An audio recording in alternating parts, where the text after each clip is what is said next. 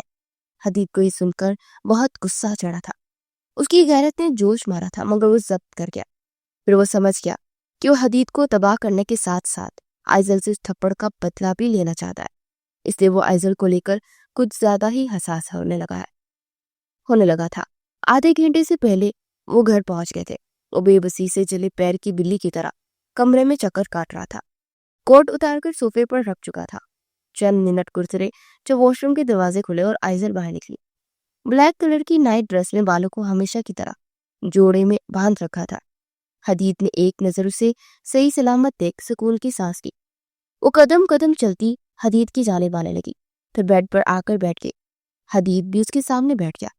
وہ مسکرا کر اسے ہی دیکھ رہی تھی، پھر آگے بڑھتی حدید کے سینے پر سر ٹکا گئی۔ آج کا دن میری زندگی کا سب سے اچھا دن تھا سکندر، اس نے سرکوشی کی اور حدید کے لبوں کو مسکراہٹ ٹچ ہوا۔ آئزل کے گرد ہزار مضبوط کرتے اس کے ماتھے پر لب رکھے، وہ چند پل یوں ہی اس کے قریب بے حد قریب بیٹھی رہی۔ حدید کا دل بہت تیزی سے دھڑکنے لگا، جیسے پسلیاں توڑ کر ابھی باہر آ جائے گا۔ اسے اب خود پر ضبط کرنا مشکل لگ رہا تھا، مگر وہ فی الحال بنا آئزل کی مرضی کے اس کے ساتھ کوئی رشتہ نہیں ڈالنا چاہتا تھا۔ حدید نے ایک گہری سانس لی، پھر اسے خود سے دور کیا۔ ایسا نہ کیا کرو، کمزور دل ہے میرا، قابو میں نہیں رہے گا۔ نرمی سے اس کے ماتھے کو چھوتے وہ بیڈ سے اٹھ گیا۔ آئزل نے حیرت سے اسے دیکھا، جو گم کر بیڈ کی دوسری سائڈ پر آ کر اپنی جگہ پر لیٹ چکا تھا۔ چند پل آئزل اسے دیکھتی رہی، پھر جیسے اسے عجیب سی تکلیف ہونے لگی، وہ اپنے سینے کو مسلنے لگی۔ حدید اسے ہی دیکھ رہا تھا۔ کیا ہوا؟ حیرانگی سے سوال پوچھا۔ اس نے خالی خالی نگاہوں سے حدید کو دیکھا۔ پتہ نہیں، بہت جلن ہو رہی ہے۔ وہ بہت بری طرح سے اپنے سینے کو سہلاتی، جیسے عجیب سی تکلیف کا شکار ہوئی۔ حدید اس کے قریب ہوا۔ ادھر دکھاؤ مجھے۔ اس کا رخ اپنی جانب موڑا، وہ اپنے گلے کو مسلسل مسل رہی تھی۔ حدید نے اس کا ہاتھ پیچھے کیا، گلا سرخ ہونے لگا تھا۔ حدید نے ضبط سے لب پیچھے۔ یہ سب کچھ اس ارشمان ملک کی وجہ سے ہو رہا تھا۔ کچھ کرے سکندر، مجھے بہت جلن ہو رہی ہے۔ اچانک ہی حدید کی شرٹ سینے کے مقام سے مٹھی میں دبوچ کر چیخی تھی۔ حدید نے چونک کر اسے دیکھا، آنکھوں میں موٹے موٹے آنسو آ گئے۔ ریلیکس، کچھ بھی نہیں ہوا، ادھر آؤ میرے پاس۔ نرمی سے اسے اپنے قریب کیا۔ کچھ دیر اس کی گردن اور گلا دیکھتا رہا، پھر بیڈ سے اٹھا، آئزل کو بھی اٹھایا، اس کا بازو پکڑ کر وہ واش روم تک لایا۔ اب وہ واش بیسن کا نل کھول کر اس کا چہرہ دھو رہا تھا۔ جیسے ہی پانی آئزل کے چہرے پر بڑھا تو اس کو بہتر محسوس ہوا۔ وہ کچھ دیر ٹھنڈے پانی سے اس کا چہرہ اور گردن دھوتا رہا۔ اب تو نہیں ہو رہی جلن؟ حدید نے نرمی سے سوال پوچھا۔ آئزل نے نفی میں سر ہلایا۔ حدید اب تولیہ پکڑے اس کا چہرہ اور گلا صاف کر رہا تھا۔ اب مجھے گرمی لگ رہی ہے۔ وہ 2 منٹ بعد پھر سے رونے لگی۔ حدید کی گرفت سے نکل کر اس نے شاور کی جانب جانا چاہا۔ کیا کر رہی ہو آئزل؟ حدید نے اسے ٹوکا۔ مجھے ٹھنڈے پانی سے شاور لینا ہے، مجھے بہت گرمی لگ رہی ہے۔ سکندر دیکھیں، آگ نکل رہی ہے۔ وہ اس کا ہاتھ اپنے گلے پر رکھتی اسے اپنی حالت کا احساس کروا رہی تھی۔ حدید نے اسے مضبوطی سے پکڑ رکھا تھا، ورنہ وہ اس کی باہوں سے باہر نکلنے کو ہی مچل رہی تھی۔ کہیں نہیں جا رہی تو اتنی سردی میں ٹھنڈے پانی کے نیچے گئی تو بیمار ہو جاؤ گی، چلو۔ اسے زبردستی لیے واش روم سے باہر نکلا تھا۔ لیکن مجھے ٹھنڈے پانی کے پاس جانا ہے، دیکھیے کتنی آگ لگی ہوئی ہے، مجھے بہت گرمی لگ رہی ہے۔ سکندر، وہ غصے اور خفگی کے ملے جلے تاثرات سے کہہ رہی تھی۔ اسے بیڈ پر بٹھا کر اس کے سامنے بیٹھا۔ کچھ بھی نہیں ہوا، بس کچھ دیر ایسا ہوگا، جلدی ٹھیک ہو جاؤ گی۔ حدید نے کچھ پیار سے کہا۔ وہ روتی ہوئی نفی میں سر ہلا رہی تھی۔ آپ کو سمجھ نہیں آ رہی، مجھے بہت گھٹن ہو رہی ہے، اس نے غصے سے کہتے حدید سے اپنا ایک ہاتھ آزاد کروایا، اپنی شرٹ کے 2 بٹن کھول دیے۔ حدید نے بے ساختہ نظریں اس سے دور کی۔ کیا کر رہی ہو آئزل؟ لہجے میں سختی تھی۔ یہ بہت دکھ رہا ہے، وہ اپنی شرٹ کی جانب کہہ رہی تھی۔ اس کی آنکھیں جیسے کسی نشے کی وجہ سے سرخ ہونے لگی۔ حدید جانتا تھا کہ یہ سارا ڈرگ کا اثر ہے۔ دل ہی دل میں وہ ارشمان ملک کو 100 سے زیادہ گالیاں دے چکا تھا۔ آئزل کو پکڑے اپنے ساتھ لگایا۔ کچھ نہیں ہوا، مجھے دیکھو، سو جاؤ۔ حدید نہیں چاہتا تھا کہ وہ مزید پریشان ہو۔ اس نے حدید کے سینے پر ہاتھ رکھا۔ یہاں کتنا سکون ہے نا۔ اب وہ روتے ہوئے بھی ہنس رہی تھی۔ حدید بے ساختہ مسکرا دیا۔ پاگل ہو پوری۔ وہ حدید کے سینے پر ہاتھ رکھتی اس کے مزید قریب گئی۔ سکندر، کچھ دیر بعد بہت پیار سے پکارا، جتنی بار کہا ہے سکندر مت کھو۔ عدین نے جان بوجھ کر اسے ٹوکا مگر اس کی بات اگنور کر کے، مجھے آپ کے 6 پیکس دیکھنے ہیں۔ اس کی انوکھی فرمائش پر حدید حیران ہوا۔ وہ بہت ہی لاڈ سے اسے دیکھ رہی تھی۔ پلیز دکھائے نا۔ حدید جانتا تھا کہ اس کو ایک کوش میں نہیں ہے، ورنہ ایسی بات کہتے وہ خود کو ہی شوٹ کر لیتی۔ مجھے بہکاؤ مت آئزل، ورنہ بہت برا ہوگا۔ حدید نے مسکراہٹ ضبط کرتی اسے وارننگ دی۔ نہیں، مجھے نہیں پتا، مجھے دیکھنے ہیں تو دیکھنے ہیں، اور آپ مجھے کوئی نقصان نہیں پہنچا سکتے۔ جانتی ہوں میں۔ وہ اب کسی بچے کی طرح اس کی سینے میں شرٹ کو ہاتھ کی مٹھی میں دبوچ گئی تھی۔ اچھا، اتنا مان ہے مجھ پر کہ میں کچھ بھی نہیں کروں گا؟ اتنا بھی اچھا نہیں ہوں میں، بہت برا کر سکتا ہوں، اس لیے پریشان مت کرو اور سو جاؤ۔ حدید نے دوبارہ اسے سمجھانا چاہا مگر وہ اپنی ضد پر قائم تھی۔ اگر آپ نے میری خواہش پوری نہیں کی تو آئندہ میں کبھی بھی آپ کی پسند کے کپڑے نہیں پہنوں گی۔ ابھی میں ٹھنڈے پانی کے نیچے بھی چلی جاؤں گی۔ معصومیت سے حدید کو دھمکی دی۔ حدید نہ چاہتے ہوئے بھی ہنس پڑا۔ قسم سے کتنی بڑی فلم ہو تم۔ اس کی معصوم دھمکیوں پر ہنس ہی تو رہا تھا۔ آئزل اس کے ہنسنے پر مزید غصے میں آ گئے۔ بہت برے ہیں آپ، ایک تو میرا مذاق اڑا رہے ہیں اور اوپر سے میری بات بھی نہیں مان رہے۔ میں آپ سے بالکل بھی بات نہیں کروں گی۔ وہ غصے کے سے کہتی حدید کی گردن پر کسی جنگلی بلی کی طرح دانت کاٹ چکی تھی۔ اس کی اس حرکت پر حدید کو بے ساختہ کہکا لگانے پر مجبور کر گئی۔ ابھی تو آپ نے دیکھا نہیں میں کتنی بری ہوں۔ وہ اب غصے سے اس کی گردن پر اپنے ناخن مار رہی تھی۔ حدید ہنستا جا رہا تھا۔ بہت مشکل سے اس کے دونوں ہاتھ اپنے قابو میں کیے۔ بس بہت ہوا میری جنگلی بلی۔ حدید نے اس کی غصے سے پھولتی ناک پر لب رکھے۔ وہ ابھی بھی غصے میں تھی۔ تو تمہیں 6 پیکس دکھ رہے ہیں میرے؟ حدید اس کے سوال پر آئزل کی آنکھیں چمکی۔ حدید نے ایک ساتھ اس کے دونوں ہاتھ پکڑے، دوسرے ہاتھ سے اپنی شرٹ کے بٹن کھولنے لگا۔ اس کے بعد کیا ہوگا؟ میں ذمہ دار نہیں ہوں گا، یاد رکھنا۔ حدید اسے صاف وارننگ دینے لگا تو وہ مسکراتی تھی، کسی بچے کی طرح۔ حدید نے اپنی شرٹ کے سارے بٹن کھول دیے، پھر اس کے دونوں ہاتھ چھوڑ دیے۔ لو، دیکھ لو۔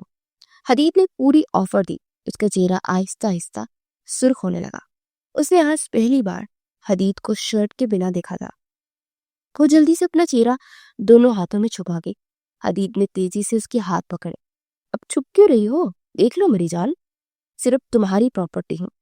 حدید کی آنکھوں میں شرارت چمک رہی تھی۔ وہ نفی میں سر ہلاتی اپنا چہرہ دور کرتی، اب شرمندہ ہو گئی۔ مگر حدید کا اب اسے چھوڑنے کا ارادہ نہیں تھا۔ مجھے شرم آ رہی ہے۔ وہ پیچھے ہوتی اپنا چہرہ بلینکٹ میں چھپانے کی کوشش کر رہی تھی۔ حدید نے اس کے ہاتھوں سے بلینکٹ دور کیا۔ شرم کیوں آ رہی ہے میری جنگلی بلی کو؟ ابھی تو اسے میرے 6 پیک سیکھ لے تھا نا۔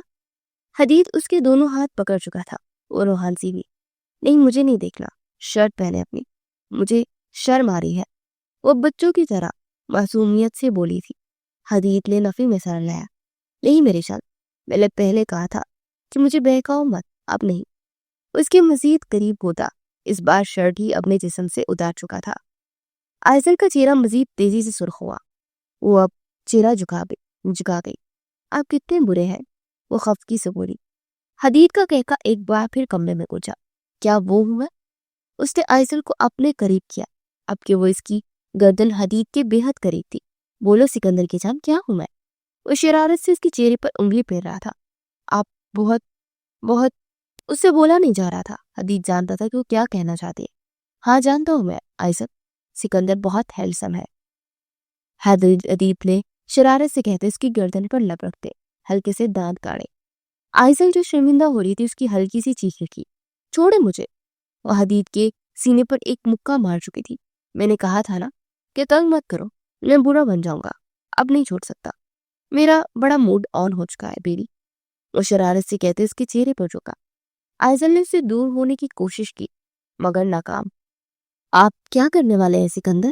اس نے معصوم سا منہ بناتے ہوئے پوچھا۔ میں کہاں کچھ کر رہا ہوں سکندر کی جان، سب کچھ تو تم ہی کر رہی ہو۔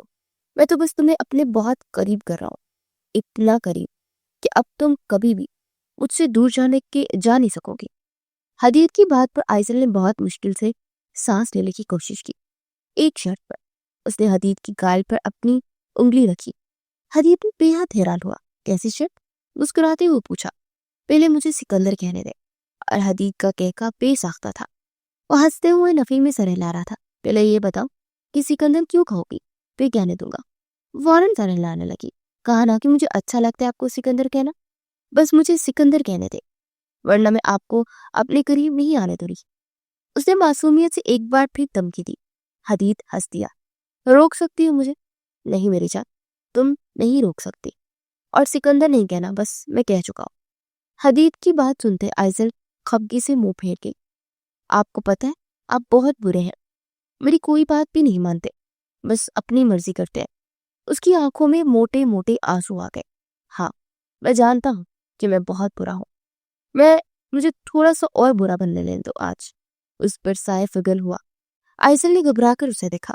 وہ جلدی سے پیچھے ہوتی سیدھی ہو کر لیٹی چاہتی تھی، مگر حدید بھی اسی طرح اس کے اوپر جھکا۔ دور رہے مجھ سے، پہلے سکندر کہنے دے۔ وہ اپنی ضد پر قائم تھی۔ اچھا چلو ٹھیک ہے، کہہ لو سکندر، لیکن پھر یہ بھی بتاؤ کہ مجھ سے محبت کرتی ہو نا؟ حدید نے پیار سے پوچھا۔ وہ نفی میں سر ہلا گئی۔ نہیں بتاؤں گی۔ وہ حدید کو آنکھیں دکھاتی منہ موڑ گئی۔ حدید کا منہ حیرت سے پورا کھل گیا۔ بہت بدتمیز ہو گئی ہو آئزل، کتنی بار پوچھا مگر نہیں بتایا۔ ٹھیک ہے تو پھر ایسا ہی صحیح۔ اسے سوچنے سمجھنے کا موقع دیا بنا اس پر سیدھا چہرے پر جھکا۔ آئزل نے مزاحمت کرنے کی کوشش کی مگر پوری طرح ناکام۔ وہ چند ہی لمحوں میں مزاحمت کرنی چھوڑ گئی۔ بہت برے ہیں آپ، اس نے سرکوشی کی۔ حدید کی مسکراہٹ کہہ رہی ہوں، یہ بات صبح کہنا، ابھی تو تم نے صبح تک ایک اور تماشا لگانا ہے، جانتا ہوں میں۔ وہ جانتا تھا کہ جیسی صبح آئزل ہوش میں آئے گی تو پھر وہ ایک اور تماشا لگا دے گی، مگر اب حدید مزید دور نہیں رہ پا رہا تھا۔ آئزل کو اپنے گلے میں حدید کے لبوں کا لمس محسوس ہوا۔ وہ مسکرائی تھی۔ مجھے بہت اچھا لگ رہا ہے سکندر، آپ ایسے ہی ہمیشہ میری حفاظت کریں گے نا؟ بہت مان سے پوچھا۔ حدید نے اس کے ماتھے کو شدت سے چومتے اسبات پہ سر ہلایا۔ بالکل میری جان، میرے دل کی ملکہ ہو تم پر خراش بھی نہیں آنے دوں گا۔ حدید کے جواب نے اسے اندر تک پرسکون کر دیا۔ I love you so much Sikandar. اس نے آخری سرگوشی کی۔ پھر کیا ہوا کچھ یاد نہیں رہا۔ حدید بہت نرمی سے اسے خود میں سموتا، اپنے تمام حقوق اور محبت صرف اسے دیتا گیا۔ رات گہری ہو گئی تھی۔ وہ اس وقت گہری نیند سو رہی تھی۔ حدید کے شرٹ لیس سینے پر سر رکھا ہوا تھا۔ حدید کی شرٹ میں اس کا وجود چاندی کی طرح مہک رہا تھا۔ اس کے چہرے سے ہی حدید کی قربت کے رنگ کوٹتے دکھائی دے رہے تھے۔ حدید کے چہرے پر آج مسکراہٹ الگ تھی۔ اس نے آئزل کے ماتھے پر لب رکھے، پھر اس کا سر مزید اپنے سینے میں چھپائے حصار مضبوط کر کے اس پر بلینکٹ ٹھیک سے دیتے ہوئے وہ آنکھیں بند کر گیا۔ اسلام آباد شہر پر ایک نئی صبح کا آغاز ہو چکا تھا۔ اس کی آنکھ مسلسل بجتے موبائل سے کھلی۔ وہ اپنی آنکھیں مسلتی حیرانی سے آس پاس دیکھ رہی تھی۔ وہ حدید کا موبائل تھا جو سائڈ ٹیبل پر پڑا مسلسل بج رہا تھا۔ آئزل کو محسوس ہوا کہ وہ اونگے منہ سو رہی تھی۔ وہ کتنی دیر اپنے حواس بحال کرتی رہی۔ نظریں سیدھا دیوار پر لگے وال کلاک تک بہ گئی، جسے پتا چلا کہ دن کے 10 بج چکے ہیں۔ ایسا لگ رہا تھا جیسے وہ کسی گہرے خواب سے جاگی تھی، ایک لمبی نیند، مگر کچھ یاد کیوں نہیں آ رہا تھا۔ اٹھ کر بیٹھی۔ موبائل کی آواز کسی دھماکے کی طرح کان میں بج رہی تھی۔ اس کا سر پھٹنے لگا۔ اس نے غصے سے سائڈ ٹیبل سے حدید کا موبائل پکڑا اور اسے سائلنٹ کر دیا۔ نہ جانے کس کا فون آ رہا تھا اور اس نے غور نہیں کیا۔ ایک دم سے کمرے میں سکون چھا گیا، ساتھ ہی آئزل کو اپنا دماغ پرسکون ہوتا ہوا محسوس ہونے لگا۔ نیند تو ویسے ہی خراب ہو گئی تھی۔ وہ بیڈ سے اٹھی، ایک دم سے اپنا سر چکراتا ہوا محسوس ہوا۔ وہ جیسے الجھ گئی تھی۔ اسے کیا ہوا تھا؟ سب سے پہلے اس نے اپنے گلے میں جلن محسوس ہونے لگی۔ وہ بے بسی سے اپنے گلے میں ہاتھ رکھتی، پاؤں میں چپڑ ڈالتی۔ ایک قدم ہی چلی تھی جب سارا جسم درد سے چور ہوتا محسوس ہوا۔ آئزل کے چہرے پر درد کے تاثرات ابھرے۔ اسے اپنی طبیعت ٹھیک نہیں لگ رہی تھی، لیکن اسے ہوا کیا؟ اس کی نگاہ شیشے تک تھی اور اگلے ہی پل وہ ساری پتھر ہو گئی۔ اسی حیرانی سے خود کو دیکھا۔ وہ اس وقت حدید کی شرٹ میں تھی۔ آئزل کا دماغ جیسے بک سے اڑا۔ سر پر کسی نے سارے بنگلے کی عمارت دے ماری۔ بمشکل وہ چلتی ہوئی ڈریسنگ کے سامنے آ کر کھڑی ہوئی۔ ایک نظر سر سے پیر تک اپنا ہولیا دیکھا۔ اپنے بال گردن سے پیچھے کیے تو گردن جگہ جگہ سے سرخ ہو چکی تھی۔ کل رات کیا ہوا تھا یہ سمجھنا زیادہ مشکل نہ رہا۔ وہ پھٹی پھٹی نگاہوں سے اپنا گلا اور گردن دیکھ رہی تھی۔ پھر ایک دم سے اسے اپنے سارے جسم میں بہت تیز درد کا احساس ہوا۔ آنکھوں میں پانی اکٹھا ہوا۔ مزید کھڑے رہنا اس سے محال لگا۔ وہ وہی سٹول کھینچے بیٹھ گئی، کل رات کے تمام مناظر یاد کرنے چاہے، مگر اتنا یاد تھا کہ وہ دونوں کھانا کھانے کے بعد گھر آئے تھے۔ اس کے بعد کچھ بھی واضح یاد کیوں نہیں آ رہا تھا؟ وہ جو اپنی سوچوں میں الجھی ہوئی تھی۔ حدید کا واش روم سے باہر نکلنا محسوس نہ کر سکی۔ بلو جینز اور وائٹ شرٹ میں وہ شاور لے کر باہر نکلا تھا اور اپنے بالوں میں توڑیاں پھیرتا انہیں خشک کر رہا تھا۔ جب نظر آئزل تک گئی تو وہ مسکرا رہا تھا، پھر تولیہ وہیں صوفے پہ پھیلائے اس کے قریب آیا۔ گڈ مارننگ، جھکتے اس کے بالوں پر لپ رکھے۔ آئزل جیسے ایک دم سے کسی خواب سے جاگی۔ اس نے حیرت سے حدید کو دیکھا جب اس کے پاس ہی کھڑا اپنے بالوں میں برش پھیر رہا تھا۔ وہ ایک دم سے اٹھ کھڑی ہوئی۔ کل رات کیا ہوا تھا؟ اس نے جیسے اٹکتی سانسوں کے درمیان پوچھا۔ حدید نے چونک کر اسے دیکھا۔ کیا ہوا تھا؟ الٹا سوال کیا۔ وہی جو ہر میاں بیوی میں ہوتا۔ مسکراہٹ دباتے حدید نے سرکش کی اور آئزل کا سانس وہیں کہیں حلق میں اٹک گیا۔ آپ ایسا کیسے کر سکتے ہیں میری اجازت کے بنا؟ شدت گریہ سے اس کی آواز کانپی۔ حدید تو پہلے ہی جانتا تھا اس کا یہی رد عمل ہوگا۔ میں نے کیا کیا ہے؟ یہ تو تم مجھ پر سراسر الزام لگاؤ۔ خود ہی تو کہہ رہی تھی کہ مجھے آپ کا سکس پیک سیکھ رہا ہے، ورنہ میں ٹھنڈے پانی کے نیچے جا کر کھڑی ہو جاؤں گی۔ یہ دیکھو، اتنی زور سے کاٹا تم نے مجھے، جنگلی بلی۔ حدید نے اپنی گردن اسے سامنے دکھائی جہاں اب تک آئزل کے کاٹنے کی وجہ سے سرخ نشان بنا ہوا تھا۔ جب اتنی خوبصورت بیوی خود پاس آئے تو کون کافر پیچھے رہتا ہے؟ حدید کی آنکھوں میں شرارت تھی۔ آئزل نے یاد کرنے کی کوشش کی کہ کل رات ہوا کیا تھا۔ اسے کچھ باتیں یاد آنے لگی۔ مجھے ٹھنڈے پانی سے شاور لینا ہے، مجھے بہت گرمی لگ رہی ہے، سکندر دیکھیں آگ نکل رہی ہے، مجھے آپ کے سکس پیکس دیکھنے ہیں۔ مجھے بہکاؤ مت آئزل، ورنہ بہت برا ہوگا۔ مجھے سکندر کہنے دے، ورنہ میں آپ کو اپنے قریب نہیں آنے دوں گی۔ ایک دم سے جیسے وہ زمین میں اندر تک دھنس گئی۔ بیگی آنکھیں اٹھائے حدید کو دیکھا۔ میں ہوش میں نہیں تھی، لیکن آپ تو ہوش میں تھے نا۔ میں پاگل ہو گئی تھی تو ایک تھپڑ مار دیتے، لیکن آپ… وہ حدید کے چہرے ابھی تک ویسی ہی مسکراہٹ تھی۔ آئزل، بیوی ہو تم میری، یہ سب تو ہونا ہی تھا نا۔ ہم دونوں نے ایک ساتھ رہنا ہے۔ اب میں پہلے بھی کہہ چکا تھا کہ مجھے اب تمہارے ساتھ رہنا ہے، تو پھر کل رات کیا ہوا اس میں اتنا ہائپر ہونے کی ضرورت نہیں ہے۔ ہاں مانا تم ہوش میں نہیں تھی، مگر تم بیوی ہو میری۔ جب میرے قریب آؤ گی میں تمہیں اپنے قریب کروں گا۔ کبھی نہ کبھی تو ہمیں اپنی نئی زندگی شروع کرنی تھی نا، تو پھر وہ کبھی کل ہی تھا، یا پھر کیا تم میرے ساتھ کبھی نہیں رہنا چاہتی تھی؟ حدید بہت نرمی سے پوچھ رہا تھا۔ وہ روتے ہوئے سر نفی میں ہلا رہی تھی۔ ایسا نہیں ہے، میں آپ کے ساتھ رہنا چاہتی ہوں، لیکن اس طرح نہیں۔ حدید مسکرا دیا، دھیرے سے اسے اپنے ساتھ لگایا۔ کچھ بھی نہیں ہوا، ریلیکس رہو، تم ہر بات کو لے کر بہت پریشان ہو جاتی ہو۔ اسی نرمی سے اس کے بالوں میں انگلیاں چلاتا مسکرا کر کہہ رہا تھا۔ وہ حدید سے دور ہوتی ڈریسنگ روم میں چلی گئی۔ حدید بھی گہری سانس لیتا اس کے پیچھے ہی آیا۔ اب وہ کبڈ کھول کر جو بھی ڈریس ہاتھ پہ آیا وہ نکال چکی تھی۔ حدید اس کے پیچھے آ کر کھڑا ہوا۔ اس کی موجودگی محسوس کرتی وہ ساکت رہ گئی۔ اسے پیچھے سے اپنے ساتھ لگا چکا تھا۔ تمہیں بتانا بھول گیا، میری شرٹ میں بہت پیاری لگ رہی ہے، قسم سے تم سے محبت سے زیادہ ہوتی جا رہی ہے۔ حدید کی بات پر آئزل سرخ ہو۔ حدید ہنوز مسکرا رہا تھا۔ آپ کی شرٹ، مائی فٹ، شرم نہیں آتی آپ کو؟ وہ اس بار کچھ خفگی سے بولی۔ حدید نے معصومیت سے نفی میں سر لایا۔ یقین کرو، کسی بھی مرد کو اپنی بیوی کے سامنے شرم نہیں آتی۔ حق حلال کی بیوی ہو میری، شرم کیوں کرو؟ اور اس کی کمر میں ہاتھ ڈالے اسے اپنی جانب کھینچ چکا تھا۔ دور رہے مجھ سے، مجھے فریش ہونا ہے۔ اسے خود سے دور کرتی واش روم میں جا کر بند ہو گئی۔ حدید نے گہری سانس لی۔ اس کے چہرے کے تاثرات بتا چکے تھے کہ وہ اب ان کے رشتے کو ایکسپٹ کر چکی تھی۔ ارشمان ملک کو وار اب بھی جاری تھے اور ہر طرح سے حدید کو بزنس میں ہرانا چاہتا تھا، مگر جب حدید کے ساتھ آئزل کو دیکھتا تو تن بدن میں آگ لگ جاتی تھی۔ نہ جانے کہ اسے ان دونوں کو ساتھ دیکھ کر نفرت ہوتی تھی۔ وہ سوچ چکا تھا کہ ان دونوں کو الگ کر دے گا۔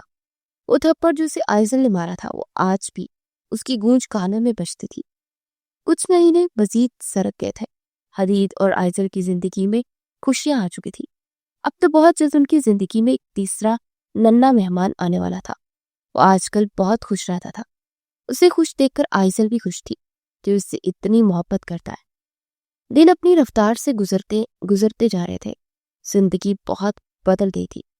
اب وہ آدھی رات کو 2 بجے بھی کہہ دیتی کہ اب کبھی کوئی چیز کھانی ہے تو اس کا دل چاہ رہا ہے, اسے کریونگ ہو رہی ہے. وہ آدھی رات کو اسے ہر چیز لا کر دیتا, بے شک اس کے لیے اسے مارکیٹ میں ہی کیوں نہ جانا پڑتا. بے شک آدھی رات کو اس کے لیے اپنی نیند قربان کی گاڑی سڑکوں پہ ہی کیوں نہ دوڑنی پڑتی. پھر بھی وہ جاتا, کیونکہ اب وہ جملہ بولنے کی عادت ہوتی جا رہی تھی کہ میرا دل چاہ رہا ہے, کیونکہ وہ جانتی تھی کہ یہ شخص اس کا سکندر تھا جس پر اپنی جان بھی چھڑکتا تھا, جو آدھی رات کو اس کے لیے فروٹ چاٹ, آئس کریم, پیزا, برگر, شاورما, نگٹس ہر چیز لا کر حاضر کر دیتا تھا, کیونکہ وہ اس سے محبت کرتا تھا. اور محبت میں انسان عاجز نہیں آتا اور نہ ہی تھکتا ہے. وہ کافی دنوں سے اس سے فرمائش کر رہی تھی اسے گھر سے باہر جانا ہے. وہ اب گھر میں بند رہ کر بور ہو رہی تھی. اسے لگ رہا تھا کہ وہ کسی قید خانے میں قید ہے. حدید اسے کہیں دور لے کر نہیں جا سکتا تھا کیونکہ ڈاکٹر نے لمبے سفر سے منع کیا تھا. اس لیے آج وہ اسے اپنے ساتھ فارم ہاؤس سے آیا تھا. وہ حیران تھی کہ ان کا کوئی فارم ہاؤس بھی تھا. اسلام آباد شہر سے دور پہاڑوں کے قریب وہ فارم ہاؤس بہت پرسکون اور بہت خوبصورت تھا. ان دونوں نے سارا دن فارم ہاؤس میں گزارا, ایک ساتھ مستی کی, بہت ساری باتیں کی, ایسی باتیں جو اس نے کب کب کہا کس موقع پر اس سے بات کرنے کے لیے سنبھال کر رکھی تھی. انہوں نے ایک ساتھ کھانا کھایا. حدید نے آج کام سے آف کر رکھا تھا کیونکہ آج کا دن وہ صرف اسی کے ساتھ گزارنا چاہتا تھا. مغرب ہو چکی تھی, رات کا اندھیرا ہر سو پھیل چکا تھا. وہ دونوں اس وقت فارم ہاؤس کے گارڈن میں بیٹھے تھے. میں نے آپ کو آج تنگ کر دیا نا, آپ مجھ سے عاجز آگے ہوں گے کہ میں نے آپ کو بہت تکلیف دی ہے نا سکندر, اتنا تنگ کرتی ہوں میں آپ کو, کچھ سوچتے ہوئے ایزل نے پوچھا تھا. حدید نے اسے دیکھا. چہرے پر وہی نرم مسکراہٹ تھی جو صرف اسے دیکھ کر آتی تھی. اسے مسکرا کر نفی میں سر لائے. تم وہ واحد عورت ہو جسے میں بنا تھکے دن رات دیکھ سکتا ہوں. تمہارے لیے میں پوری زندگی انتظار کر سکتا ہوں. تم سے باتیں کرتے کرتے گھنٹوں گزار سکتا ہوں. تمہاری ہر ناراضگی بڑی باتیں سن سکتا ہوں. تمہیں ساری زندگی منا سکتا ہوں. دنیا کی ہر آسائش کو تم سے وار کر تمہارا خالی ہاتھ پکڑ کر چل سکتا ہوں. میری روح کو بس تمہارے نام کا سہارا ہی کافی ہے. تم صرف میری ہو اور میں بس تمہارا. لیکن ایک بات یاد رکھنا, کچھ بھی ہو جائے, کچھ خود کو مجھ سے جدا مت کرنا. اس نے آخری بات کس قدر خوف کے زیر اثر گئی تھی وہی جانتا تھا. آئزل جو کسی سحر میں لپٹی اسے سن رہی تھی. بات کے آخر میں کھلکھلا کر ہنس پڑی. اسے واقعی اپنے نصیب پر, قسمت پر رشک آنے لگا تھا, کیونکہ قسمت میں یہ شخص تھا, اس کا نصیب تھا, کیونکہ وہ حدید سکندر کی بیوی تھی. آپ کو پتا ہے, عورت مرد پر بہت جلدی اثر کرتی ہے. وہ لمحوں میں اس کے لیے پاگل ہو سکتا ہے, مگر مرد عورت پر بہت دیر بعد اثر کرتا ہے, اور اتنا گہرا اثر کرتا ہے کہ وہ ساری زندگی سنبھل نہیں سکتی. مجھے بھی لگتا ہے کہ آپ نے مجھ پر ایسا اثر کر دیا ہے کہ میں ساری زندگی سنبھل نہیں پاؤں گی. وہ مسکرا رہی تھی, آنکھوں میں چمک تھی. حدید چہرہ چکائے ہنس پڑا. تو کس نے کہا کہ تم سنبھلو, میں ہوں نا تمہیں سنبھالنے کے لیے. آگے بڑھتے حدید نے اس کے ماتھے پر لب رکھے. اب وہ بنا پلکے چپکائے آئزل کو دیکھتا جا رہا تھا. یہ نظر بہت خاص تھی, بہت الگ. وہ پہلے بھی اسے دیکھتا تھا, اس کی نگاہوں کی عادی تھی, مگر آج ان آنکھوں میں ایک عجیب سا احساس تھا.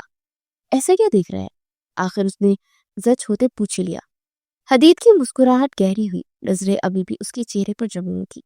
تمہیں ہی دیکھ رہا ہوں اور اپنی آنکھوں کو یقین دلا رہا ہوں کہ تم میرے پاس ہو, میری ملکیت ہو, میرے بے حد قریب ہو, اور صرف میری بیوی ہو. اس کے اس جواب پر آئزل پلکی چپکائے بنا اسے دیکھتی رہی. اور تم کیا دیکھ رہی؟ آئزل بس مسکرا رہی تھی. کچھ نہیں کہا. حدید نے ٹائم دیکھا تو 8 بجے سے اوپر کا وقت ہو چکا تھا. مجھے لگتا ہے ہمیں گھر کے لیے نکلنا چاہیے, یہاں پر رات رکنا زیادہ محفوظ نہیں. آئزل نے سنجیدگی سے اس بات میں سر لایا. ویسے بھی اسے اب حدید کے کمرے کے علاوہ کہیں نیند نہیں آتی تھی. اس کمرے کی اتنی عادت ہو گئی تھی کیونکہ اب وہ اس کا کمرہ بھی تھا. 8 بجے کے بعد وہ دونوں فارم ہاؤس سے باہر نکل آئے تھے. آسمان پر بادلوں نے ڈیرا ڈال لیا تھا. ابھی انہیں سفر کرتے 15 منٹ ہی ہوئے تھے جب حدید کو محسوس ہوا کہ کوئی ان کا پیچھا کر رہا ہے.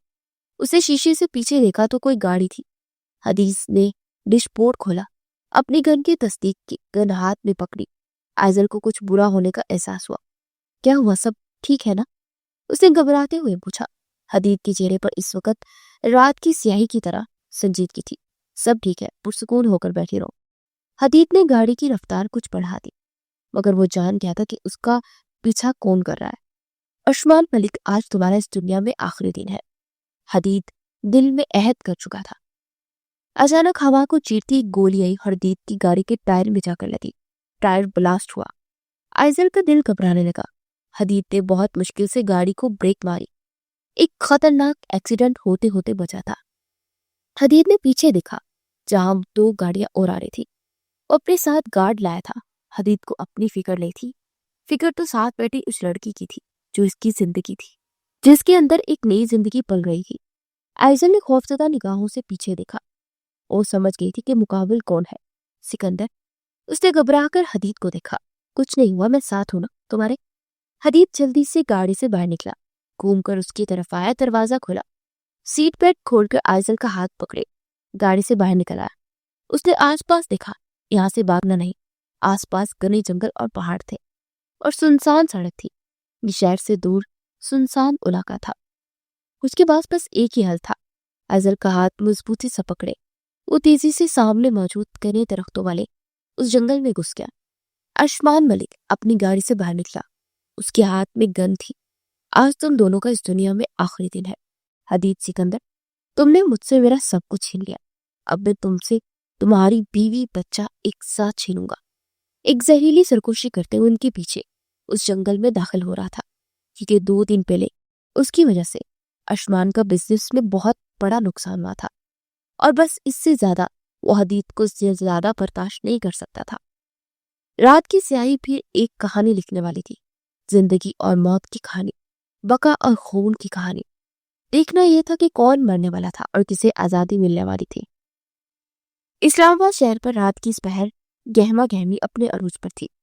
لوگ مصروف تھے، زندگی اپنے ڈگر پر چل رہی تھی، مگر اسلام آباد سے میلوں دور مارگلا کی پہاڑیوں میں موت کی سازش چل رہی تھی۔ اندھیرا جنگل، اوپر سے پتھریلی زمین، سے چلتے چلتے اب چکر آنے لگے تھے۔ ایک جگہ آ کر اس کی بس ہو گئی۔ بس میں مزید نہیں چل سکتی، مجھے چکر آ رہے ہیں سکندر۔ حدید کے ہاتھ میں موجود اس کا ہاتھ لرزا۔ حدید رک گیا، اس کا سانس پھول چکا تھا۔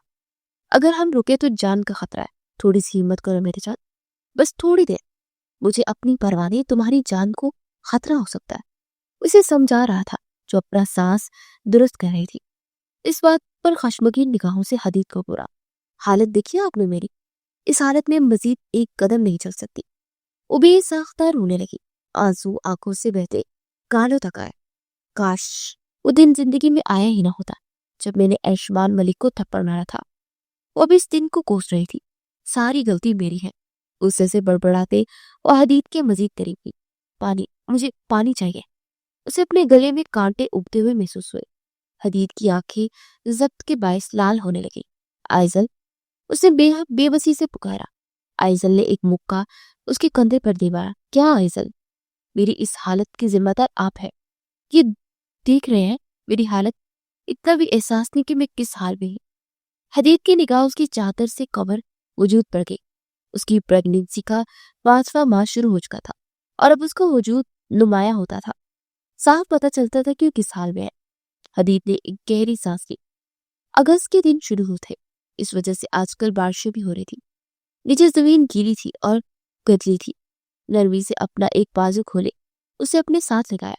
وہ اب ہچکیوں سے رونے لگی۔ سب آپ کی غلطی ہے، آپ قصوروار ہے۔ رونے کے ساتھ اس کے کاندھے پر مکے برسانے کا کام جاری تھا۔ I'm sorry میری جان۔ وہ معافی مانگ رہا تھا۔ ہاں، اس عورت سے ہر عمل کی معافی مانگ سکتا تھا، چاہے اس کی غلطی ہو یا نہ ہو۔ حدید کی نگاہ آس پاس گھوم رہی تھی، قدموں کی چاپ بتا رہی تھی کہ کوئی آ رہا ہے، بہت کرے۔ حدید نے اس کا ہاتھ مضبوطی سے تھاما، دوسرے ہاتھ میں گن تھی۔ ہم رک نہیں سکتے، یہاں پر چلنا ہوگا۔ مگر آئزل نفی میں سر ہلا رہی تھی۔ ہرگز نہیں، میں ایک قدم بھی نہیں چل سکتی، مر جاؤں گی۔ وہ اب بھی غصے سے بڑبڑا رہی تھی۔ حدید اسے اسی طرح اپنے حصار میں لیتا ایک درخت کی اوٹ میں ہو گیا۔ اب وہ اپنا موبائل نکالے اپنے گارڈ سے رابطہ کرنے کی کوشش کر رہا تھا۔ اپنی فکر کس کافو کو تھی؟ فکر تو صرف بیوی بچے کی تھی۔ سگنل نہیں آ رہے تھے۔ حدید کا دل چاہا موبائل اٹھا کر کسی پتھر پر دے مارے۔ وہ کچھ ہی دیر میں ایسے ہی اسے اپنے ساتھ لگائے کھڑا رہا، جیسے اسے یقین ہو گیا کہ اب آس پاس کوئی نہیں ہے۔ تو آئزل کا ہاتھ پکڑے باہر نکلا۔ اب اس کا دوسرا ہاتھ موبائل پر تھا جو سگنل ڈھونڈ رہا تھا۔ آئزل کا سانس پھول چکا تھا۔ حدید نے اسے وہاں ایک پتھر پر بٹھایا۔ یہاں بیٹھو، کچھ دیر سانس لو، سکون محسوس ہوگا۔ حدید کے ساری حصے بیدار تھی۔ وہ سر دونوں ہاتھوں میں تھامے وہیں بیٹھ گئی۔ حدید نے تب تھوڑی سی اونچائی پر جا کر سگنلز ڈھونڈنے لگا جب کانوں میں ایک گٹی گٹی سسکی پڑی۔ سکندر، خوف میں لپٹی ایک آواز۔ حدید نے جھٹکے سے پیچھے دیکھا اور سامنے کا منظر روح کھینچ گیا۔ آئزل کے پیچھے ایک گارڈ کھڑا تھا اور اس کی گن آئزل کی گردن پر تھی اور اس کا دوسرا ہاتھ آئزل کے بالوں کو دبوچے ہوئے تھا۔ کسی نے حدید سکندر کے وجود میں شرارے پھونک دیے۔ وہ آئزل کو نہیں دکھ رہا تھا جس کے چہرے پر خوف کے ساتھ تھے۔ وہ اپنی سانس روکے اس مرد کے شکنجے میں کھڑی تھی۔ اسے نہیں دیکھ رہا تھا، وہ صرف اس مرد کو دیکھ رہا تھا جس نے اس کی بیوی کو پکڑ رکھا تھا۔ کسی غیر مرد کی ہمت کیسے ہی اس کی بیوی کو چھونے کی؟ حدید نے ایک چٹکے سے اپنے پاؤں کے پاس پڑا ایک چھوٹا پتھر جو وہ نیچے محسوس کر سکتا تھا، اسے صرف ایک ٹھوکر ماری تھی اور وہ پتھر کا ٹکڑا ہوا میں اچھلتا ہوا سیدھا اس مرد کی آنکھ پہ جا کے لگا۔ وہ کراہ کر پیچھے ہوا۔ حدید برف رفتاری سے آئزل تک پہنچا اور ایک چٹکے میں اسے بازو سے پکڑے اپنی جانب کھینچا۔ اب وہ جا کر آئزل کا سانس بحال ہوا۔ دونوں ہاتھ سے حدید نے اس کی گن پکڑی اور اس کے سر پر دیوائی۔ وہ پہلے وار سے سنبھلا نہ تھا، دوسرا وار اسے مزید تکلیف دے گیا۔ حدید کا ایک ہاتھ آئزل کے گرد تھا، دوسرے ہاتھ سے اس شخص کو گردن سے دبوچ چکا تھا۔ اس کا ہاتھ اس قدر سختی اور مضبوطی سے اس مرد کی گردن پر تھا کہ وہ پھڑ پڑا نہیں پا رہا تھا۔ آئزل کی آنکھیں پھٹی کی پھٹی رہ گئی۔ زندگی میں پہلی بار اس نے حدید کا ایسا جنونی روپ دیکھا تھا۔ وہ اس اندھیرے میں حدید کے چہرے کے تاثرات تو نہ دیکھ سکی، مگر وہ محسوس کر سکتی تھی کہ حدید اس وقت کتنے غصے میں ہے۔ حدید نے اسے دوسرے ہاتھ سے پیچھے کیا۔ آئزل نے مضبوطی سے اس کا بایاں بازو پکڑ رکھا تھا۔ حدید کے بائیں ہاتھ پہ گن تھی اور دائیں ہاتھ پہ اس شخص کی گردن۔ ہمت کیسے کی میری بیوی کو چھونے کی؟ حدید نہایت سرد لہجے میں دہاڑا اور حدید کے دونوں بازوؤں پر اپنے ہاتھ مار کر اپنی گردن آزاد کروانے کی وہ کوشش کر رہا تھا، مگر حدید کی پکڑ سخت تھی، فولاد کی طرح۔ یہ وہ ہاتھ نہیں تھے جو آئزل کے گرد حصار بناتے تھے، یہ وہ ہاتھ نہیں تھے جن کی گرفت نازک اور تحفظ بڑی ہوتی تھی، یہ وہ ہاتھ تھے جو کسی کی گردن پر پڑتے تو اس کی سانسیں روک دیتے تھے۔ وہ اب بھی اپنی زندگی بچانے کی کوشش کر رہا تھا، مگر حدید کا وہ ہاتھ اس کی گردن سے دور نہ ہو سکا۔ تمہیں کیا لگا تھا میری بیوی کو اپنی خلیج ہاتھوں سے چھو گے اور میں تمہاری زندگی بخش دوں گا؟ میری دشمنی اس ارشمان ملک سے تھی، میں تم سے کسی بھی گارڈ کو تک نقصان نہیں پہنچانا چاہتا تھا، مگر میری بیوی کو چھوا کیسے؟ وہ اتنی شدت سے دہاڑا کہ آئزل بدک کر 2 قدم پیچھے ہٹی۔ تمہیں کیا لگا تھا اسے ہاتھ لگاؤ گے اور تمہارے ہاتھ جڑ سے نہیں اکھاڑوں گا؟ اس کے کان میں زہر پھولتے حدید نے گرفت سخت کر دی۔ وہ شخص چند لمحے پھڑپڑاتا رہا، پھر ایک دم اس کا وجود ڈھیلا پڑا۔ حدید نے اس کا بے جان جسم زمین پر پھینک چکا تھا، وہ مر چکا تھا۔ یہ سب دیکھ کر آئزل کو چکر آنے لگے۔ حدید جانتا تھا کہ یہ منظر اپنی آنکھوں سے دیکھنے کے بعد وہ کم سے کم اپنے قدموں کے سہارے کھڑی نہیں رہ سکے گی۔ اسے اپنے بازو کی اشارے میں لیتا وہ آگے بڑھ گیا۔ اب اندھیرے میں آس پاس دکھ رہا تھا۔ آئزل نے دوبارہ یہ نہیں کہا کہ وہ تھک گئی ہے یا اب چل نہیں سکے گی، کیونکہ چند منٹ پہلے اس نے موت کو بہت قریب سے دیکھا تھا۔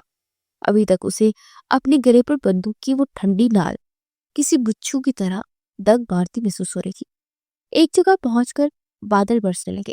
وہ دونوں اب جنگل کے سب سے گھنے حصے میں تھے۔ آئزل کی بچی کچی ہمت بھی ختم ہو گئی تھی۔ سکندر، ٹھنڈی ہواؤں سے سرسراتی ایک سرکوشی۔ حدید نے چہرہ مورے اسے دیکھا، جس کی باہوں کے حصار میں اب ہوش و حواس سے بیگانہ ہو چکی تھی۔ حدید کی جان حلق میں اٹکی۔ آئزل، آئزل! اس کے گال تھپتھپا رہا تھا، مگر آئزل کا جسم اس کی باہوں کے ساکت ہو گیا تھا۔ حدید نے بے ساختہ اسے اپنے سینے سے لگاتے جسے اپنی ہر تکلیف سے اسے محفوظ رکھنا چاہا۔ اسے ایسے ہی اپنی باہوں میں اٹھائے دوبارہ سے چلنے لگا۔ اسے آئزل کو ایک محفوظ مقام پر لے کر جانا تھا۔ اب وہ راستہ بدل چکا تھا۔ پہلے وہ آئزل کو لے کر جنگل کے اندرونی حصے سے جا رہا تھا، اب وہ واپس باہر سڑک کی طرف جا رہا تھا۔ وہ ایک جگہ ان پہاڑوں میں داخل ہوئے تھے اور اب دوسری جگہ سے باہر نکلنے والے تھے۔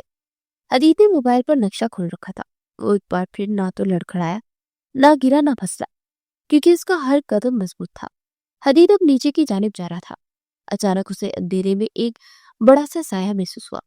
ہلکی سی بوندا باندی اب تیز بارش کی صورت میں بدل چکی تھی. حدید قریب آیا تو دیکھا وہ لکڑی اور سوکھے پتوں سے بنی ایک چھوٹی سی جھونپڑی تھی. حدید کے چہرے پر کوئی تاثر نہ آیا، البتہ سکون ضرور تھا. وہ آئزل کو لے کر جھونپڑی میں داخل ہوا. نہ جانے کس نے یہ بنائی تھی، مگر ایسا محسوس ہو رہا تھا جیسے یہ کوئی خواب ہے، نہ پھر فیری ٹیل کی کوئی کہانی. جہاں بٹکے کو گھر مل گیا وہ اندر اندھیرا تھا.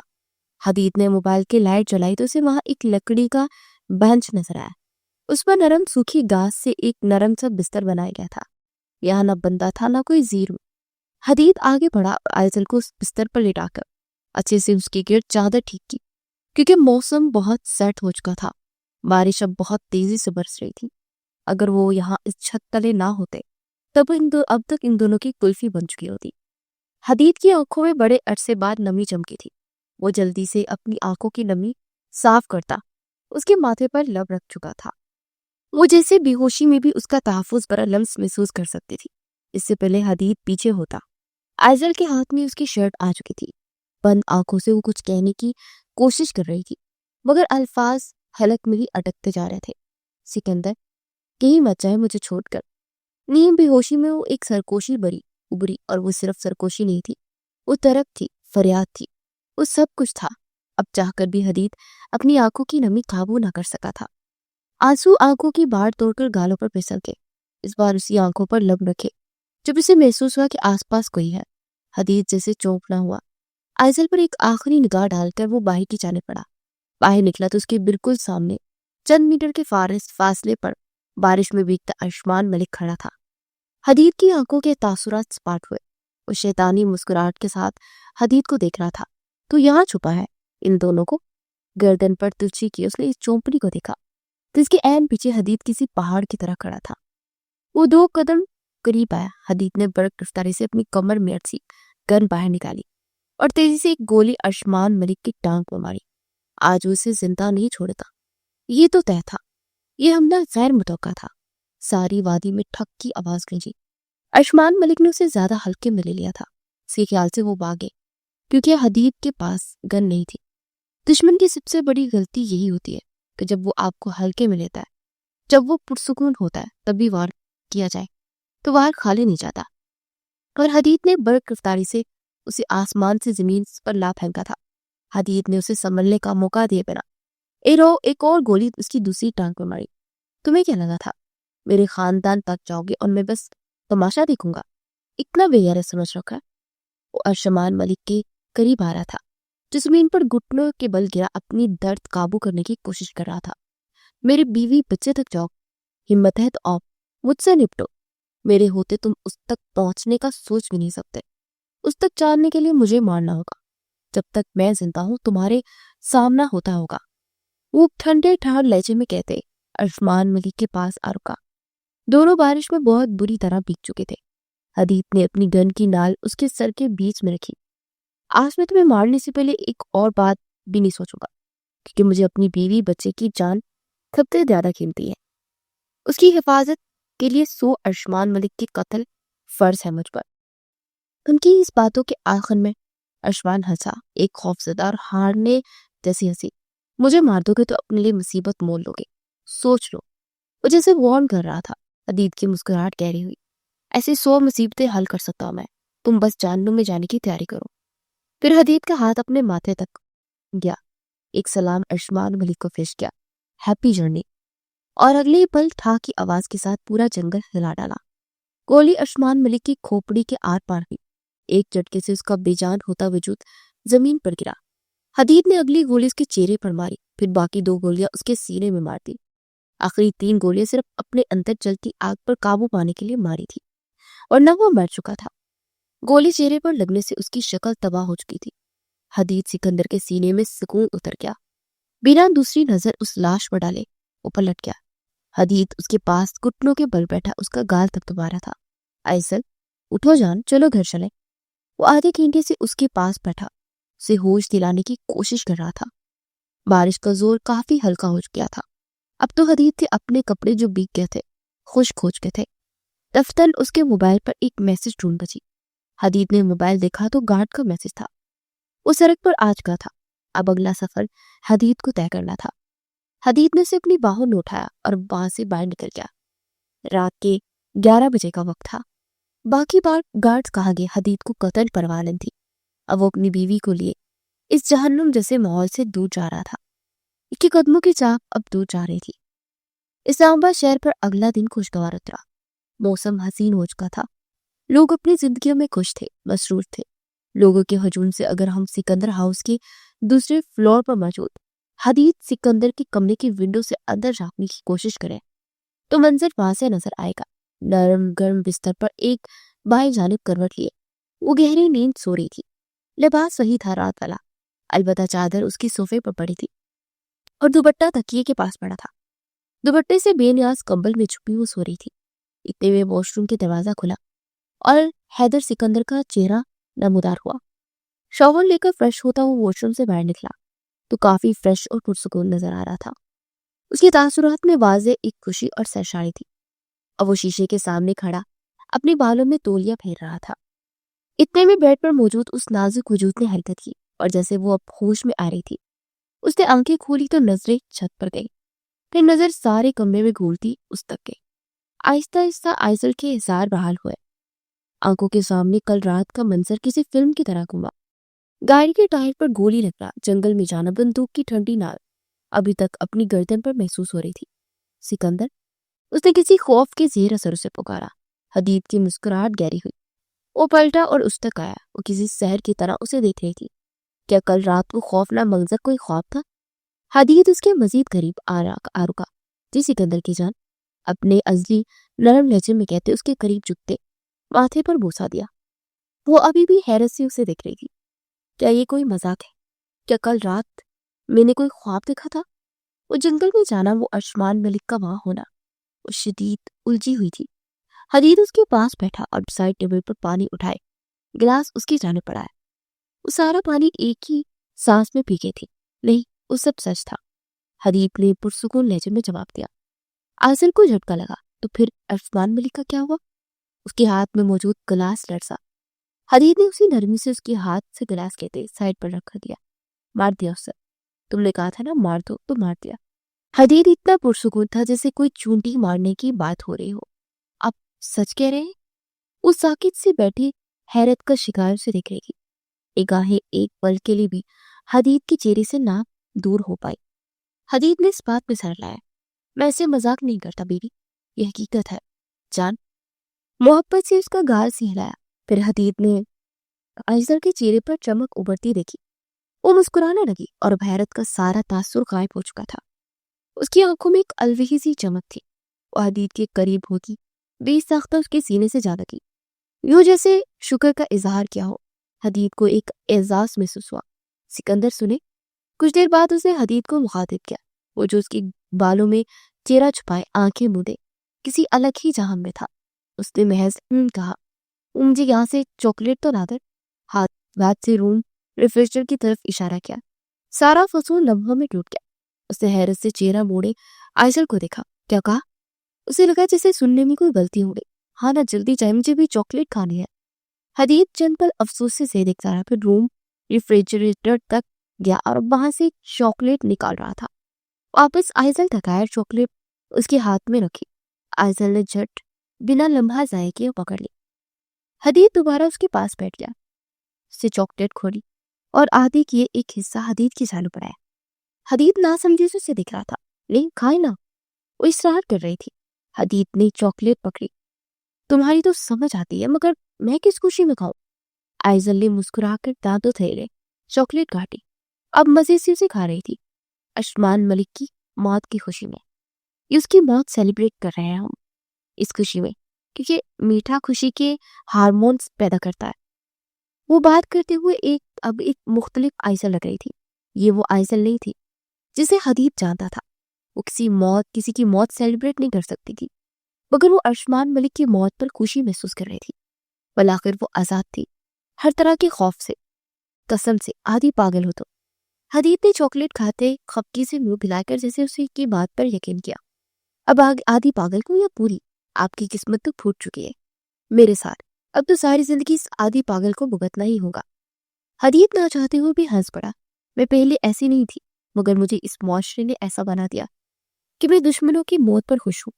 چلے اب جائے اور میرے لیے ایک اچھا سا ناشتہ بنا کر لے کر آئے۔ وہ اپنے بال چٹکتی حکم دینے والے انداز میں ایک ادا سے بولی کہ حدید اسے دیکھتا رہ گیا۔ اگلے ہی پل دونوں ایک ساتھ ہنسے تھے۔ کمرے میں دونوں کی ہنسی گونجی تھی۔ بلاخر وہ محفوظ تھی اور اس کی اولاد بھی۔ کمرے میں اب بھی دونوں کی ہنسی گونج رہی تھی۔ خوشیوں کی ایک لہر ایک بار پھر سارے وجود میں اس کے اتر کر اسے سرشار کر رہی تھی۔ بلاخر سازش ناکام ہو چکی تھی۔